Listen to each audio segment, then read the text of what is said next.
আমাদের মতো আর্টিফিশিয়াল সুন্দরী না, আর্টিফিশিয়াল সুন্দরী কথা বলো, অরিজিনালি সুন্দরী। দুজন নারীর কথা বলা হয়েছে, একজন হচ্ছেন হাওয়া আলাইহিস সালাম, অনন্য সুন্দরী নারী ছিলেন, এবং আরেকজন সারা আলাইহিস সালাম, তিনি পরম সুন্দরী নারী ছিলেন। দেখেন, সারা আলাইহিস সালাম তার গর্ভ থেকে কিন্তু পরবর্তীতে মানে সন্তান তো প্রথমে হচ্ছিল না, তাই না? শেষ বয়সে গিয়ে সন্তান হলো।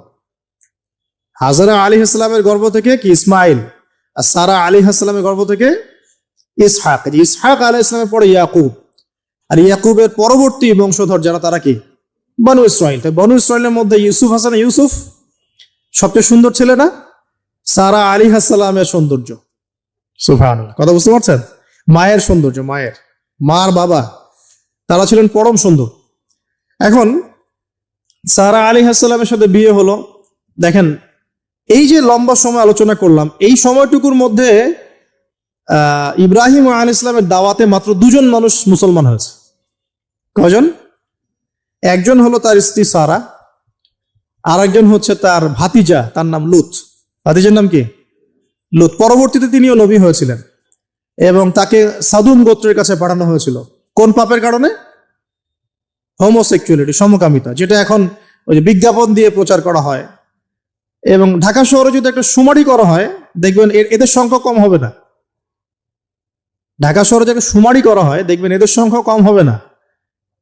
তো এখন যদি ভূমিকম্প আসে, আমরা কি লা ইলাহা ইল্লাল্লাহ বলবো? বলেন তো। আমরা তো ডেকে নিয়ে আসতেছি ভূমিকম্প, আমরা ডেকে নিয়ে আসতেছি যে আল্লাহ পাক বলছেন এগুলো করো না, গজব আসবে। আমরা করছি আর এটাকে ডেকে নিয়ে আসতেছি, আসো। আর এদিকে আমরা মানে রড সিমেন্টের অ্যাডভার্টাইজ করতেছি আর কি, এগুলো দিয়ে বাড়ি বানালে কোনোদিন ভাঙবেও না, কাঁপবেও না। আমাদের চিন্তাগুলো কেমন হয়ে গেছে জানি। আল্লাহ পাক জেনা, ব্যভিচার, মাদক, এইসব পাপের কারণে এরকম গজবগুলো নাজিল করেন। হিজরতের পালা শুরু হলো, সাথী কে? মাত্র 2জন। কয়জন বলেন তো? এখন কয়জন সাথী মুসলিম? 2জন, সারা আলাইহিস সালাম এবং লূত আলাইহিস সালাম। এবার হিজরতের পথে একটা ঘটনা আছে। হিজরতটা হয়েছে কোথায়? ব্যাবিলন থেকে কেনানে। কোথায়? কেনান। কেনান কোন জায়গা? এটা শামের অন্তর্ভুক্ত একটা জায়গা। শাম মানে শুধু সিরিয়া নয়, বরং এটার একটা বড় ব্যাপ্তি আছে। প্যালেস্টাইন, জেরুজালেম এর অদূরেই শামের মধ্যেই, প্যালেস্টাইন জেরুজালেমের অদূরেই এই কেনান একটা জায়গা ছিল। এখানে খালিল নামে একটা জায়গা এখনো আছে। কি নামে? খালিল, বর্তমান নাম খালিল। ইব্রাহিম আলাইহিস সালামকে কি বলা হয়? খালিলুল্লাহ, আল্লাহর খালিল। ওই নামটা কিন্তু এখনো এখানে আছে আর কি। তো এখানে হিজরত করা হয়। তারপরে এখানে থাকতে লাগলেন তার স্ত্রী সারা আলাইহিস সালাম। এক সময় ওই এলাকায় একটু দুর্ভিক্ষ দেখা দিল। তখন তারা মিশরের দিকে যাচ্ছিলেন খাবারের সন্ধানে। যাওয়ার সময় সেখানে একটা রাজা ছিল, রাজাটা লম্পট টাইপের। লম্পট রাজা বোঝেন কিনা? যারা নারীর নেশা খুব আর কি, যে মেয়েকেই দেখে তাকে তুলে নিয়ে যায়। এগুলো নতুন পাপ না। ইতিহাসে যেগুলো দেখতে এখন যেগুলো হচ্ছে, এগুলো হিস্ট্রিতে ছিল, আগেও ছিল। কোরআনে এগুলো সবগুলোকে কেন ব্যাখ্যা করা হয়েছে? কারণ শেষ জামানায় শেষ নবীর উম্মতে এগুলো সবই হবে। শেষ নবীর উম্মতের সময় এই সবগুলো রিপিট হবে, কারণ আল্লাহ পাক সব জানিয়ে দিয়েছেন আমাদেরকে কি হয়েছিল আগে। আমরা হচ্ছে সামারি, পাপের সামারি। সারা ওয়ার্ল্ডের যত পাপ ছিল এগুলো সামারাইজিং করা হয়েছে, এই উম্মত হবে এগুলো উম্মতের মধ্যে। এই জন্য আল্লাহ পাক সতর্ক করেছেন বারবার। এখন এই রাজা সারা আলাইহিস সালামের দিকে চোখ দিল। এখানে আমাদের দিনী বোনদেরকে একটা মারাত্মক নসিহত করতে চাই। এটা আমি পড়ছিলাম যখন গত 3 দিন থেকে, আমি 2বার এখানে পড়তে পড়তে থেমে গেছে।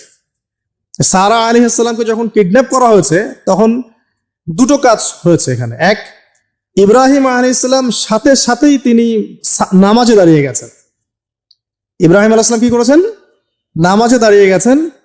আর সারা আলাইহিস সালামের দিকে যখন হাত বাড়াচ্ছে এই আপনার লম্পট বাচ্চা, সারা আলাইহিস সালাম সময় চেয়েছেন যে আমি নামাজ পড়বো, আমাকে নামাজ পড়ার ব্যবস্থা করে দেয়া হোক। সারা আলাইহিস সালাম অজু করে এসেছেন, অজু করে নামাজে দাঁড়িয়েছেন।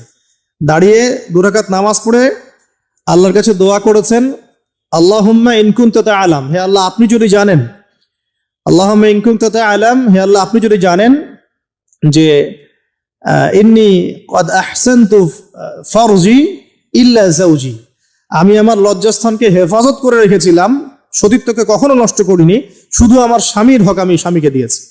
মানে আমি আমার স্বামী ছাড়া অন্য কারো কাছে আমার সতীত্ব নষ্ট করি নাই। যদি আপনি এটা জেনে থাকেন, আল্লাহ ফানসুরনি, আল্লাহ আপনি আমাকে সাহায্য করেন, ওয়ালা তুসমিত আলাইয়া হাদাল কাফের, আমার উপরে এই কাফেরকে আপনি বিজয়ী করেন না। এই দোয়াটা দিনী বোনরা মুখস্থ করে রাখতে পারেন, কারণ অনেকেই চলতে ফিরতে উঠতে বসতে অনেক রকম হ্যারাসমেন্টের শিকার হন। যদি আপনি সতীত্ব রক্ষা করে চলতে পারেন, তখন আল্লাহর কাছে দোয়া করবেন, আল্লাহ আপনি যদি জেনে থাকেন আমি আমার সতীত্ব রক্ষা করেছি, আমি অনেস্ট, আমি আমার সতীত্ব রক্ষা করেছি, কারো সামনে আমি আমার সতীত্ব নষ্ট করি নাই, আল্লাহ আপনি এই জালেমের এগেনস্টে, এই কাফের এগেনস্টে, এই ফাসেকের এগেনস্টে আমাকে সাহায্য করেন। এই দোয়া করার সাথে সাথেই এই বাদশার হাতটা অবশ হয়ে গেছে, হাত আর আগাচ্ছে না, হাত প্যারালাইজ হয়ে গেছে, পড়ে গেল সে। তখন আবার তিনি দোয়া করছেন সারা আলাইহিস সালাম, আল্লাহ এখন যদি সে মারা যায় তাহলে মানুষ মনে করবে আমি মেরে ফেলছি। তখন আল্লাহ পাক তাকে ছেড়ে দিলেন, ভালো হয়ে উঠলো। আবার ওই যে বললাম, পশুর স্বভাব তো কখনো ঠিক হয় না, আবার হাত দেওয়া চেষ্টা করলো, আবার অবশ হয়ে গেল। এভাবে 3-4 বার চেষ্টা করেছে। এরপরে যখন পারছে না, তখন সে বলছে যে আমার সামনে কোন শয়তানকে তোমরা নিয়ে আসছো, সে তার ভাষায় বলছে আর কি, আমার সামনে কোন শয়তানকে হাজির করছো, একে নিয়ে যাও আমার সামনে থেকে। তো ছেড়ে দিল। তারপরে সাথে হাজারা আলাইহিস সালামকেও মানে হাদিয়া হিসেবে দিয়ে দিয়েছে, ডেকে নিয়ে যাও। এবার হাজরা আলাইহিস সালাম, সারা আলাইহিস সালাম, ইব্রাহিম আলাইহিস সালাম কেনানে চলে আসলেন। এখন সারা আলাইহিস সালাম তো ভাবছেন তিনি বন্ধা, তিনি ভাবছেন যে আমার সন্তান হচ্ছে না। তখন ইব্রাহিম আলাইহিস সালামের বয়স প্রায় 86 বছর। কত বছর? আর সারা আলাইহিস সালামের বয়স প্রায় 70। তো 70 বছর হয়ে গেছে একটা মহিলার, মনে করেন বাচ্চা কাচ্চা হয়নি, তাহলে তো তার মনে হবে যে আমার মনে হয় বাচ্চা কাচ্চা হবে না, স্বামীর তো বংশ বাড়ছে না, তো বংশ রক্ষার স্বার্থে আমি তাকে একটা বিয়ে দেওয়ার চেষ্টা করছি। তখন হাজরা আলাইহিস সালামের সাথে তার বিয়ে দেওয়া হয়। এই হলো সেকেন্ড ওয়াইফ।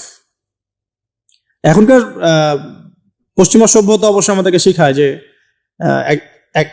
একজন নোবেল মানুষ আর কি, মানে a noble man can not marry মানে টুয়াইস থার্ড, এটা শিখায় যে একজন ভালো মানুষ একাধিক বিয়ে করতে পারে না। এটা নোবেল মানে পশ্চিমরা শিখায়। কিন্তু ওরা আবার এটা শেখানোর সাথে সাথে তাদের সোসাইটির মধ্যে একজন মানুষ 10টা-20টা মেয়ের সাথে জেনার চর্চা ঠিকই করে, এটা আবার ওখানে অ্যাভেলেবল। তো নবীগণের সুন্নাহ, এটা কাদের সুন্নাহ? নবীগণের সুন্নাহ। কারণ নবীগণ এগুলো ম্যানেজ করতে পারতেন, মেনটেন করতে পারতেন, তাদেরকে আল্লাহ পাক ফিজিক্যাল, মেন্টাল সব ধরনের অ্যাবিলিটি দিয়েছিলেন। এবার বিয়ে হয়ে গেল, কিসের উদ্দেশ্যে দেয়া হয়েছে? সন্তান। এবার 86 বছর বয়সে আল্লাহ রাব্বুল আলামিন ইব্রাহিম আলাইহিস সালামকে সন্তান দান করলেন। সুবহানাল্লাহ। এই সন্তানের নাম কি? ইসমাঈল আলাইহিস সালাম। সন্তান জন্ম হয়ে গেল, পরীক্ষাও। ইব্রাহিম আলাইহিস সালামের জীবন তো পুরোটাই পরীক্ষা। বাবার থেকে বিচ্ছিন্নতা পরীক্ষা, আগুনের পরীক্ষা, সমাজ থেকে বিচ্ছিন্নতা পরীক্ষা, আবার এই যে এখন পরীক্ষা, আরো বড় বড় পরীক্ষা শুরু হচ্ছে। কি পরীক্ষা? এবার বলছেন স্ত্রী এবং সন্তানকে রেখে আসো মক্কায়। খুব খেয়াল করে দেখেন, এই জায়গা থেকে ইব্রাহিম আলাইহিস সালাম তার বিশ্বাস ছিল যে মক্কাতে আল্লাহ রাব্বুল আলামিন আমার স্ত্রী এবং সন্তানকে কিন্তু মেরে ফেলবেন না ইনশাআল্লাহ। কিন্তু তিনি তো মানুষ, তিনি বুঝতে পারছেন জনমানব শূন্য একটা জায়গায় আমার স্ত্রী সন্তান কিভাবে থাকবে। একটু পানি নিলেন, খেজুর নিলেন, রেখে আসছেন। যখন রেখে আসছেন, ওই সময়টার কথা হাদিসের মধ্যে আসছে যে তিনি মানে রেখে চলে আসছেন, পিছন দিকে হাঁটা শুরু করেছেন, তার স্ত্রী দৌড়ে আসছেন বারবার। চিন্তা করেন একটু, মানে আবেগ দিয়ে ভাবেন জিনিসটাকে। আইনা তাযহাবু ইয়া ইব্রাহিম, কোথায় আছেন আপনি? স্ত্রীকে তখনও বলা হয়নি যে তোমাদেরকে রেখে চলে যাবো এখান থেকে। স্ত্রীকে তখনও কিন্তু বলা হয় নাই যে তোমাকে রেখে চলে যাবো এখানে, তোমার সন্তানের এই যে দুধের বাচ্চা রেখে চলে যাবো, তখনও কিন্তু তারা জানেন না। জিজ্ঞাসা করছেন আইনা তাযহাবু ইয়া ইব্রাহিম, কোথায় যাচ্ছেন ইব্রাহিম, কোথায় যাচ্ছেন ইব্রাহিম? বুকের মধ্যে পাথর বাঁধা, তখন বুকের মধ্যে তখন ইব্রাহিম আলাইহিস সালাম কি পাথর বাঁধা। এটা পুরুষ, এই ফিলিংস গুলো পুরুষরা বুঝবে, মেয়েরা বুঝবে না। এই বুকে বুকে পাথর বেঁধে হাসি মুখে থাকার যে অনুভূতি, এটা পুরুষরা বুঝবে, মেয়েরা বুঝবে না, তাই না ব্যাপারটা? তো ইব্রাহিম আলাইহিস সালামের বুকে তখন পাথর বাঁধা, তিনি কথাই বলতে পারতেছেন না। তিনি কথাই বলতে পারতেছেন না। তখন তিনি বললেন যে আপনি কি আল্লাহর হুকুমে রেখে যাচ্ছেন আমাদেরকে এখানে? তখন ইব্রাহিম শুধু মাথা নাড়লেন, মুখ দিয়ে হ্যাঁও বলেন নাই, মাথা নাড়ছেন খালি। তখন মাশা আল্লাহ এই যে ইসমাইলের মা আলাইহিস সালাম তিনি বলছেন যে তাহলে আল্লাহ পাক, তাহলে আল্লাহ রাব্বুল আলামিন, আর যদি আপনি আল্লাহর হুকুমেই আমাদেরকে রেখে রেখে গিয়ে থাকেন তাহলে আল্লাহ পাক আমাদেরকে কোশ্চিন কালেও ধ্বংস করবেন না ইনশাআল্লাহ। এমন মহান তাওয়াক্কুলকে দেখালেন স্ত্রী হাজারা আলাইহিস সালাম। এবার আসেন, উনিও কিন্তু দেখতে পাচ্ছেন যে আশপাশে কোনো মানুষই নাই, জনমানব শূন্য জায়গা, পানি নাই, খাবার নেই, কিছুই নাই। এবার ইব্রাহিম যখন চলে আসলেন একটা পাহাড়ের আড়ালে গিয়ে দাঁড়ালেন কিছু দূর এসে, তখন হাত তুলে আল্লাহর কাছে দোয়া করা শুরু করলেন। রব্বি, সূরা ইব্রাহিমের মধ্যে আসছে, রব্বি ইন্নী আসকানতু মিন যুররিয়াতি বিওয়াদিন গায়রি যি যার'ইন ইনদা বাইতিকাল মুহাররম রব্বানা লিয়ুকিমুস সালাহ ফাজআল আফইদাতাম মিনান নাসি তাহওয়ি ইলাইহিম ওয়ারযুকহুম মিনাস সামারাতি লাআল্লাহুম ইয়াশকুরুন। সুবহানাল্লাহ, তিনি দোয়া করছেন, আল্লাহ আমি আমার স্ত্রী এবং আমার সন্তানকে জনমানবহীন পিরান একটা জায়গায় তোমার ঘরের কাছে রেখে আসলাম। আল্লাহ এই কারণে যাতে করে তারা নামাজ কায়েম করে। কি করে? আল্লাহ তুমি মানুষের মনগুলোকে তাদের দিকে ঘুরিয়ে দিও এবং তাদেরকে ফল ফলাদি দিয়ে রিজিক দিও যাতে করে তারা তোমার শুকরিয়া আদায় করতে পারে। এখনো দেখেন ওই জায়গায় নামাজ ঠিকই কায়েম হচ্ছে। ওই জায়গায় কিন্তু নামাজ পড়েও যেমন শান্তি, নামাজের আসল রুহানিয়াত ওখানে বোঝা যায়। 24 ঘন্টা ওখানে নামাজ তাওয়াফ সাই চলতেই আছে, 1 মিনিটের জন্য বন্ধ হচ্ছে না। দেখেন, তারপরে মানুষের মন অটোমেটিক ওখানে ঘোরানো থাকে। সবাই চায় জীবনে অন্তত একটাবার হজ করতে, একটাবার আল্লাহর ঘর দেখতে। আর পৃথিবীর এমন কোনো ফল পাবেন না সেখানে নাই। অথচ ওখানে কিন্তু খুব কৃষিভিত্তিক কিছু চাষ হয় না, খুব একটা চাষ হয় না। তো ইব্রাহিম আলাইহিস সালামের দোয়ার বরকত দেখেন, কি বরকত। ব্যাস আল্লাহ রাব্বুল আলামিন কবুল করলেন। এবার এই যে খাবার পানি যখন ফুরিয়ে আসলো, তখন এই যে মা হাজারা আলাইহিস সালাম ছোট ছোট শুরু করলেন সাফা আর মারওয়ায়, সাফা মারওয়ায়। একবার সাফার উপরে ওঠেন, একবার মারওয়া।